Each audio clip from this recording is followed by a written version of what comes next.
Thank you for tuning in to HardNews TV. I'm your host, Terry Lynn, and this is the channel where truth is like poetry, and sometimes people just can't handle it.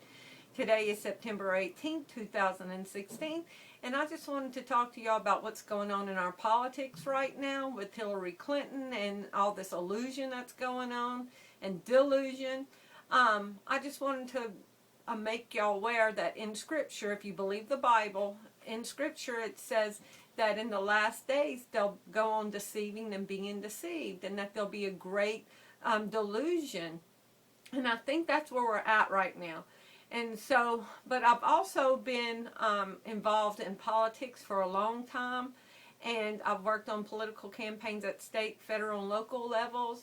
I've always enjoyed politics since, I don't know, 20 years old, so I'm 50 now. It's been a long time.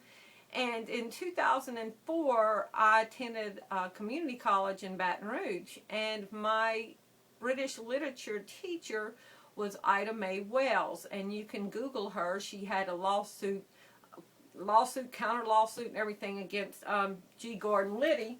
Let's see if I got his book. He's been in politics for a very long time, and they were in. Let's see. Look, there's Ida Mae's telephone number. Make sure I got it covered up. Okay. So they had suits, countersuits against each other. And they were alleging that she was at the center of the Watergate scandal, that it was, and she told me straight out. Okay, first let me back up how I found out who she was. I'm sitting on the very first aisle, the very first row in this lady's class. And then so I'm talking to her, and she's about, kind of the distance from me to you.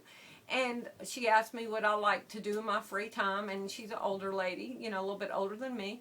And I said, oh, I love politics. I live and breathe politics. And she kind of like had disdain and said, she was through with politics. And then she said something about being involved in Watergate. And I'm like, you were in Watergate? And she's like, it was my desk that they broke into. So I thought I struck the gold mine on being able to talk to somebody about politics.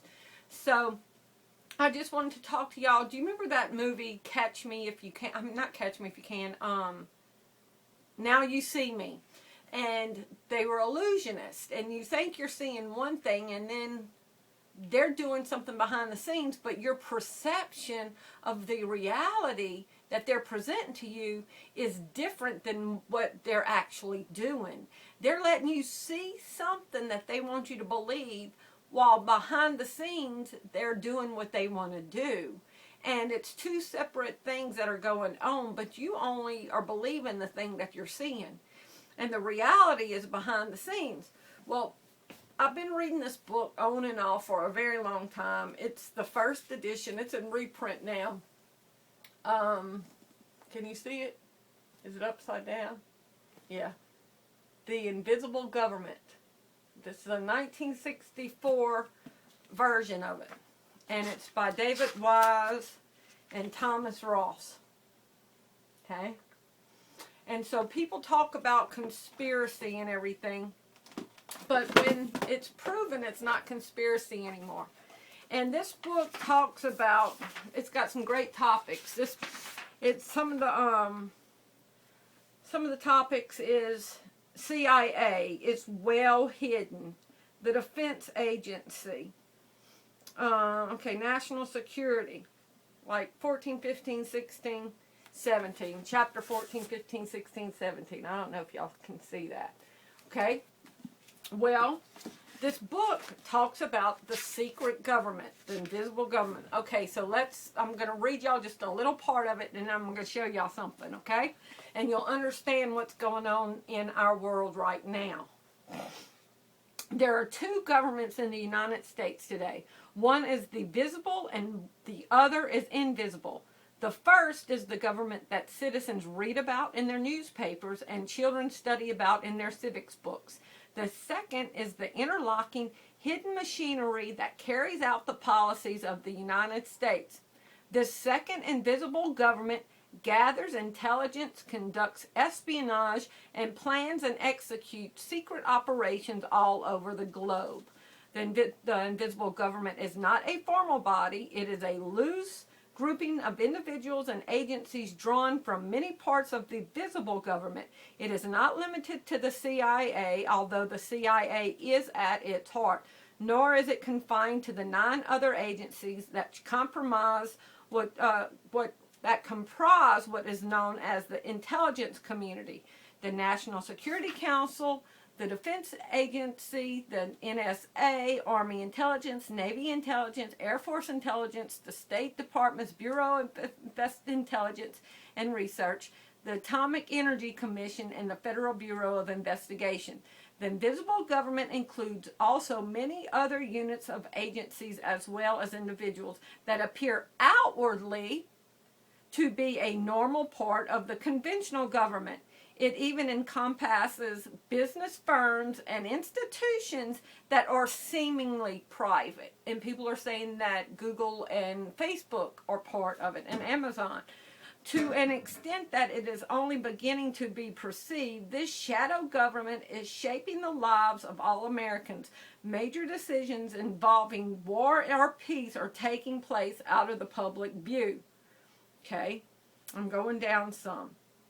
They employ espionage. Okay, the United States began constructing a vast intelligence and espionage system, and this has mushroomed into an extraordinary proportions out of the public view and quite part of the traditional political process.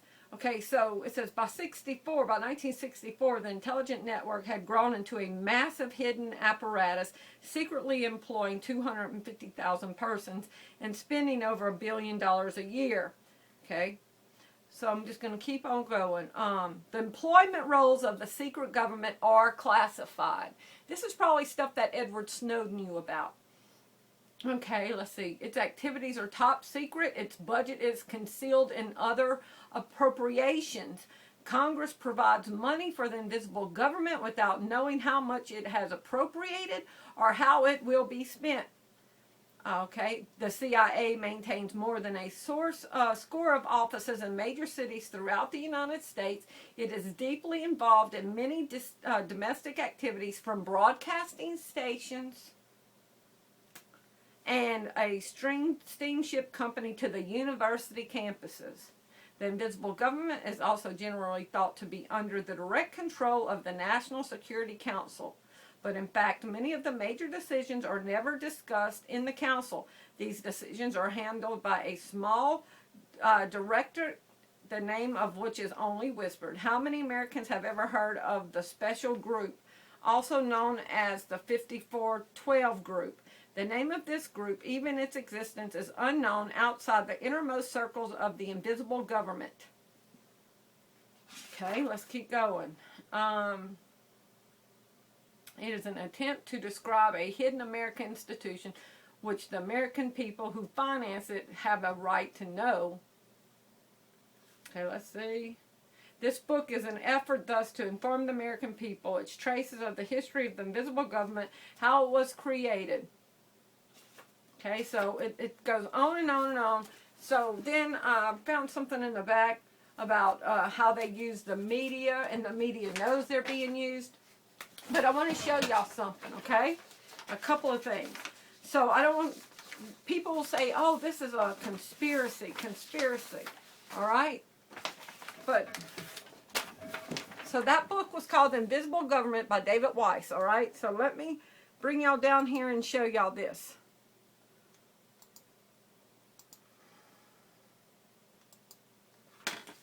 You're going to love it.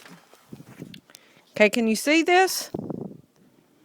This is from the CIA. The CIA's website. Okay? And they list the book. And at one point it was confidential, but it's not anymore. And they're talking about the book. Basically, you know, explaining what the thesis of the book is. So the CIA is discussing their book. Okay, so let me go over here. Okay, so there's a guy named Phil Snyder. I'm sure y'all have heard about him. Let's see if I can find it. Okay, Phil Snyder. He got killed a couple of years ago, and he was what they called a conspiracy theorist. But he traveled the United States of America talking about everything that the black budget and everything like that. And he came up killed, okay? And we're going to read what he was doing, okay, before he got killed. She says, a message from ex-wife of Philip Schneider, intro by Cynthia Drager. My name is Cynthia Drager. I live in Portland, Oregon, and I'm the ex-wife of Philip Schneider. Phil Schneider and I met in 1986, were married in Carson City, Nevada, and had a daughter, Marie, in 1987. We were divorced in 1990 and lived in separate residences. Phil lived with an apartment in Wilsonville, Oregon. On January 17, 1996, I received a call that Philip was dead in his apartment and apparently had died up to a week before his body was discovered. At the time of the removal of his body, his cause of death was a stroke. When I went to the funeral home, I had a feeling of discomfort about his death. I asked to view the body, but due to decomposition, the funeral director suggested otherwise. I wanted to be sure in my own mind that Philip had not died under unnatural causes. For the last 2 years of his life, Philip had been on the lecture tour throughout the United States talking about the government covers-ups. And he had top secret clearance. You can go to YouTube and look at his lectures. Okay, you name it. He was talking about it. Aliens, treaties and abductions, UFOs, the one world government, black ops, black budgets, military mountain bases, CIA involvement in the civilian murders and drugs, stealth technology, the Philadelphia experiment, Operation Crossroads, Bikini Island, A-bomb experience, Dulles firefight, the Oklahoma bombing, the World Trade Center bombing, missing children, Gunderson freight cars, the opening of concentration camps and martial law, UN involvement, man-made viruses and earthquakes, etc., etc. A day later, I received a call from the Clackamas County detectives that the funeral director had found, quote, something around Philip's neck. An autopsy was performed at Mouth County Medical Examiner's Office in Portland, Oregon by Dr. Gunson, and she determined that Philip had committed suicide by wrapping a rubber catheter hose 3 times around his neck and half knotting it in front. There were several reasons why I believe that Philip did not commit suicide but was murdered. There was no suicide note. Philip always told his friends and relatives that if he ever committed suicide, you would know that he had been murdered. Number 3, from a number of sources, including his tape lecture videos and audio, and statements from friends, and borrowing of a 9mm gun, Philip felt that he and his family were being threatened and were in danger because of his lectures. Number 4, all of his lecture materials, alien material, higher math books, photographs of UFOs coming out of Operation Crossroads, A-bomb, notes of his book on alien agenda were missing. Everything else in the apartment was still there, including gold coins, wallet, and hundreds of dollars, jewelry, mineral specimens, etc. No coroner ever came out to his apartment after his body was found against Oregon law, and police investigations never took under consideration that items were missing from his apartment. Was considered a suicide, plain and simple. The medical examiner took blood and urine samples at the autopsy but refused to analyze them, saying the county would not waste their money on a suicide. Although I was assured that the samples would be kept safe for 12 months, when I asked for these samples to be sent to an independent lab, 11 months later, they were missing and presumed destroyed. Philip had missing fingers on his left hand and limited motion in his shoulders. I believe that it was physically impossible for Philip to have held the rubber hose in his left hand with missing fingers, then wrap the hose 3 times with his shoulders that had limited motion in order to end up where his body was. He had to sit on the edge of the bed, wrap the hose around his neck, slowly and painfully strangled to death, and fallen head first into a wheelchair. Philip was an expert in chemicals and his own medical needs. He had multiple pills on hand that could have ended his life quickly and painlessly. He also had a 9mm gun that he had borrowed to protect himself. Why strangle himself in such an unusual manner? Philip was very religious, but did not believe in suicide. He had intense chronic pain all the time I knew him. At the time of his death, he was on disability, had a housekeeper, and had cancer. The operation to help him with his back pain did not alleviate the pain, and he had brittle bone syndrome. He struggled every day not to die but to live. He felt that these lectures he gave was making a difference and was looking forward to giving more. In fact, he was scheduled for another lecture tour that started 1/16/96 in Tampa, Florida. Okay, so it's going on and on and on. So also, my inspiration, my hero, I don't know if y'all can see it, is Gary Webb, and he was, quote, suicided, and exposing the United States' dark underbelly. And Mike Rubert, an LAPD officer, was claimed suicide for exposing the deep underbelly of the United States government. Okay, so this is the black budget. Okay, the black budget. Come on. The black budget is a budget that is allocated for classified and other secret operations of a nation, a corporation, a society of any form, a national department, and so on. A black budget usually covers expenses related to military research and for covert operations. The black budget is mostly classified due to security reasons. Okay? So I wanted to bring that to y'all.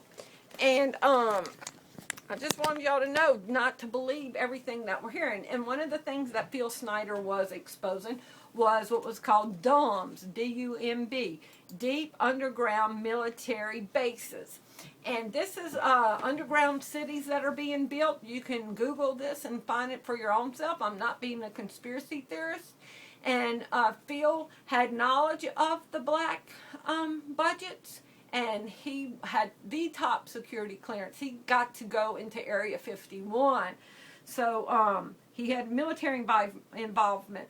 So I wanted to just put into remembrance, do y'all remember a couple of years ago, all the sounds that were going on underground, the boom sounds and waking people up in the middle of the night, and local television stations going to investigate, but nothing was ever found.